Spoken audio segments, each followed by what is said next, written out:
All right, good afternoon, everyone. Thank you again for joining us for MedCom Desktop Discussions. I am Casey Hope, the Marketing Manager here at MedCom Benefit Solutions, and I am joined today, as always, by Michelle Barkey, our incomparable Senior Legal Counsel. We are also joined today by our special guest, Michael Bracken, President of MedCom. So welcome to Michelle and Michael. We'll Thank go you. ahead. Yes, we will go ahead. Just as a reminder to go ahead and mute yourself if you haven't already, so that we can kind of control any of that background noise while we're going. If you do have comments regarding any of the questions and answers that you hear today, feel free to send those via chat, and we can address those as we go. So we will go ahead and get started. We had kind of a special question today, which is why we asked Michael to be a part of our desktop discussion. And we're going to go ahead and kick off with that question today. We have heard that IRS Section 139 can help employers and employees during a declared disaster. What is Section 139 and how can it help? Thank you, Casey. The Section 139 plans were actually instituted right after 9/11 with the terrorist attacks in New York. And up until now, they've really been used in a more targeted way for natural disasters in different parts of the country, be they tornadoes or floods or hurricanes or different things like that. But with the definition of the COVID-19 as a natural disaster, just like any of those types of things, it's brought into the 139 as an eligible expense, whereby employers can get a tax deduction and provide a completely tax-free benefit for their employees. It basically is set up by the employer. There are very little in the way of a lot of requirements. It's technically not even a statutory maximum benefit. It enables an employer to start out with a very broad list of types of merchants that they can make available to employees for whom they contribute funds on a debit card. And just to give you a general idea of the types of merchants that would generally be included, and of course this is subject to the employer can make it more limited, but the big list would include things like healthcare, groceries and prescriptions, office supplies, insurance and utilities, transportation, education, and childcare and clothing. So it's a broad list. And the whole idea, again, is on the short-term relief program is typically set up for no more than 90 days. But it puts an employer in a situation where, depending upon all the other possibilities with recovering funds for their employees through either the $1,200 payment or through the PPP program or whatever, for places where there's a gap for their valued employees, they can elect to decide on a dollar amount. And one of the nice things about it as well is there's no non-discrimination testing. It's technically not even an ERISA plan. So an employer, if they so choose, may want to select different amounts for different classes of employees. We actually had a conversation yesterday with a consultant where the employer that they were working with wanted to have a higher benefit for the least paid people. So they would have done really well if they were subject to non-discrimination testing, but they're not. So it's tax deductible for the employer, tax-free for the individual employee, and it provides the employer with a tremendous amount of discretion in getting needed funds to their employees, be they furloughed, laid off, or just to make them whole if they've had to invest in some of the expenses related to a home office. So it's very expansive, and it's now a pleasure to turn the discussion back to Casey. Thank you, Michael. I do appreciate you sharing that with us. If anyone missed the beginning of that, or if you have further questions about IRS Section 139 and what that means for employers and employees, please don't hesitate to reach out to MedCom. You can send those questions to the email address that you've been submitting COVID-19 questions. That will be wonderful, and we will definitely get those questions directed where they need. Okay, moving right along. Our second question today Has Medcom seen any restrictions lifted on N95 masks being eligible for FSA reimbursement, Michelle? I have not seen anything at this time that anything on N95 masks have been lifted. These masks, I understand, according to the CDC, are currently for medical personnel only. I believe that these are the respiratory masks, the respirator masks that need to be specifically fitted so that things don't get in behind the mask. But I understand that there might be some that are really critical and may need one of these N95 masks, and if they can get them, what I would recommend is they always get a letter of medical necessity and then submit it to their FSA carrier and see what happens. But there's been no specific mention of N95 masks, no. All right, thank you so much for that clarification. What does Medcom recommend for employers who may want to allow FSA changes during the pandemic? Do we tell them to document and allow the change? You know, this is a really tricky question, and we've been going over this one quite a bit. To date, the IRS has not changed any of the regulations on the FSA, except what we saw through the CARES Act, where we are now allowed to cover menstrual products and over-the-counter medication. There are changes an employer can make already according to the IRS regulations. They can always during a plan year, can change or add a carry-on or a grace period to their plan, and they can also change the run-out question. But like this question is we're getting all the time, can an employee change their elections amounts mid-year? And the answer to that, as I've indicated, is the IRS has not specifically addressed this. We know that some of the carriers are saying you can do this because there's been a substantial change, but that's not typically one of the permitted election changes allowed by the IRS. So if an employer wants to do this, and we believe this is going to be a year of limited enforcement, we can't guarantee that, but any of the changes the employer makes should be documented as well as the reason for it.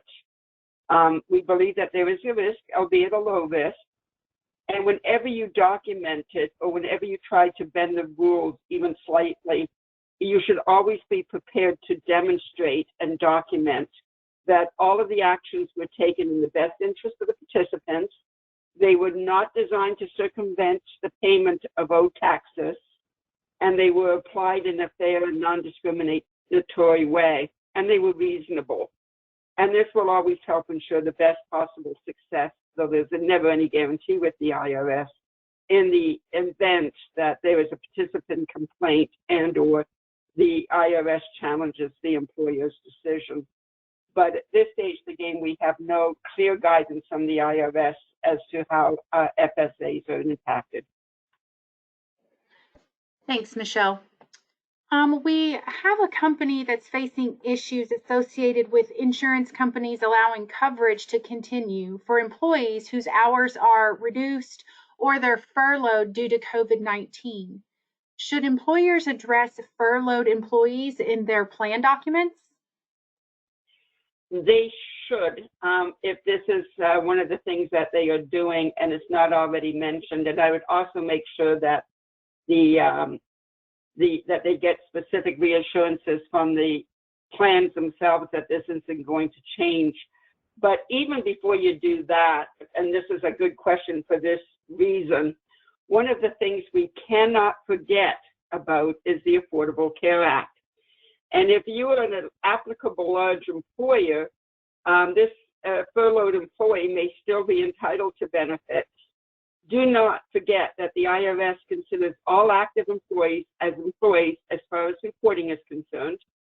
If they are not terminated, they are still active and you have to consider them active. If an employee is in a stability period following a look-back measurement period and they had been deemed full-time, they are still considered full-time for the remainder of that stability period.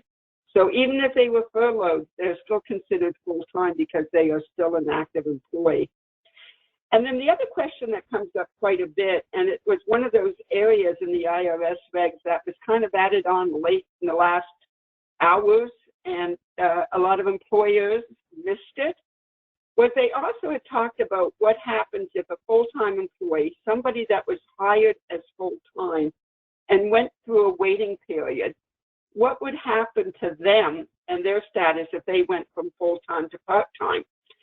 And the IRS said if an employee had been hired as full-time and the waiting period was no more than 91 days, then they could, if there was a reduction in hours, keep them on the benefit plan for at least 3 months, and if during each of those 3 months they were not working full-time, they did not meet those 30 hours, then at the end of the 3rd month you can terminate them and say that they were part-time.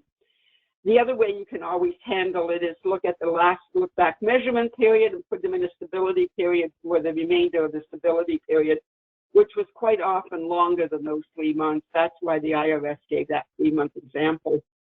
So a lot of the times when the insurance companies are offering this furlough, the other thing I would check out with them is, well, what happens if an employee is in a stability period and therefore, the benefits really should continue. It's not really part of the furlough. And then only if they fall out of that category, sometimes if you have a non-calendar year plan, they might be coming out of the stability period now, or a lot of things could be happening. But I would always check with your carrier about the ACA as well, if they're an applicable large employer. And if they're not an applicable large employer, then yes, put in something about the furlough and make sure the insurance carrier is going to honor it. Same thing is if you are a self-funded plan, make sure that the reinsurance carriers understand everything that's going on and also agree to it. Thank you. Is MedCom advising clients to amend their WRAP plans due to the recent health and welfare changes related to COVID-19? We are now. There was some recent guidance that came down the beginning of this week. And basically what the DOL said is, and specifically in regards to the fact that they have said that for COVID diagnosis and or treatment of the COVID-19, they potentially expand the coverage to be at 100%. You have to, if it's for preventative or for diagnosis, you have to cover it at 100%. And the question came up, well, typically when you change a plan like that, you need to give 60 days advance notice.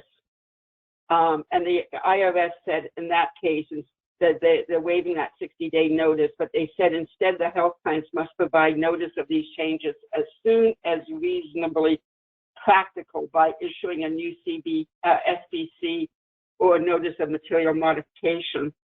Now, for that change, since it's coming from the insurance company and the insurance carriers, we believe that that should be done by them. So we always think that the SPC or that modification should be done by the insurance carrier, and that's the first step I would check. Because quite often what happens in a WRAP plan or a plan document that has been wrapped with the certificates of coverage is it incorporates everything the insurance carriers have already done. And it doesn't usually typically list individualized benefits that a plan has because it is incorporated. So for that one, check with your carrier to see if they're going to issue the summary modification now that the rule is out, or include that in their certificate of coverage or the summary of benefit coverage. Now, there are high deductible health plans and expenses related to COVID-19. And we know that under Notice 2 of 2015 that the IRS said that even though COVID-19 for the diagnosis of COVID-19, it's going to be paid at 100%. There was something that indicated with that Notice 2020-15 that it would not affect the eligibility for an HSA. So that should be amended on the HSA plans. And we are in the process of providing that for all our MedCom family clients. And then family emergency and medical leave was expanded for those employers with fewer than 500 lives. And basically, a lot of the time, the plan document doesn't say anything about FMLA. It just says we cover FMLA. But the summary plan description is also a lot more detailed. So if you review your plans and your summary plan descriptions and see what needs to be amended, and basically we're just doing it as an addendum because it only applies for this year between April the 1st and December the 31st. So we are in the process of making an addendum for all our plans. So I hope that answers your question. Great, thank you, Michelle. Under the CARES Act, will employers be reimbursed for premiums they paid on behalf of the employee that had family coverages? It looks like the answer is yes. The only thing that the IRS stated, and it was very broad, was they just states it covers the payroll, including benefits. So it did not say it excluded family coverage. I believe that they will cover the family coverage. And attached to this, I have attached the website that you can go to where it's the fact sheet, where it does say that it just says they cover the benefits and does not exclude family. We'll make sure that website link gets sent out with the questions and answers as well. If an employer reduces an employee's pay substantially, like by 50% or 75%, is the employee still eligible to receive unemployment based on new rules under the CARES Act? They may not be. This is something that they would have to talk to the Unemployment Commission in their own state about. It does go state by state, and it may or may not be. Quite often the reverse happens. If they terminate completely and then they get hired back on a temporary basis, some will allow a little bit of coverage at that point, but I don't know if they had a substantial reduction, whether or not they go to the unemployment office, whether they'll get any differentiation there. They should really contact the Unemployment Commission in their state to find that out. I think that makes sense. Michelle, we had a question that was just submitted. I think it's in relation to a question that we've probably discussed before. If an employee has a hardship due to COVID-19, say, for example, their spouse is laid off from their job, may they stop their contributions to their FSA account? And there's the same question for the limited FSA as well. Yeah, again, there's no clear guidance with this right now from the IRS. We have requested some guidance and have asked for some guidance. It has not come down. Again, I think that the IRS is going to have discretionary enforcement this year. We can't guarantee that. But again, I can certainly understand the situation, and if the employer allows them to stop paying the FSA, that's one thing. But again, there's no real guidance from the IRS at this point that I can point to that says, yes, they can do that. Okay, thank you, Michelle. That's the end of our questions today, and unless you guys have any comments out there, feel free to submit those through the chat. If not, always send your questions regarding COVID-19 regulations, legislation that's changing, and how that affects your clients, your employees, employers. Send those questions to covid19questions@medcombenefits.com, and we will answer them on our next session, which is next Tuesday at 10 a.m. Eastern Time.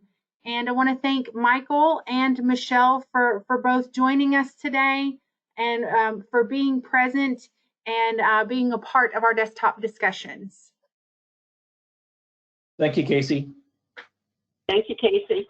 Absolutely. You all have a wonderful day.